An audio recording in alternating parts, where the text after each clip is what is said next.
এবার ক্ষমা চেয়ে পদত্যাগের ঘোষণা দিল স্বরাষ্ট্র উপদেষ্টা ব্রিগেডিয়ার এম সাখাওয়াত হোসেন। দায়িত্ব পাওয়ার পঞ্চম দিনের মাথায় পদত্যাগের ঘোষণা দেন।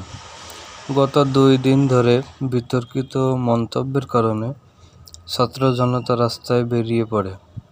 ছাত্র জনতা বলেন, আওয়ামী লীগের পক্ষপাতিত্ব করায় শেখ হাসিনাকে হত্যার স্বীকৃতি দেয় এই ব্রিগেডিয়ার জেনারেল।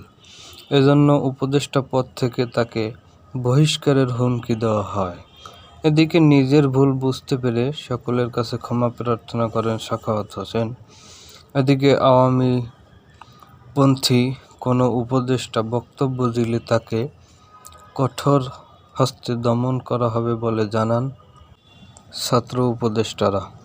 অনেক রাজনৈতিক বিশ্লেষকরা মনে করেন, ভারতীয় গোয়েন্দা রয়ের সাথে ব্রিগেডিয়ার জেনারেল সাখাওয়াত হোসেনের সরাসরি সম্পর্ক রয়েছে।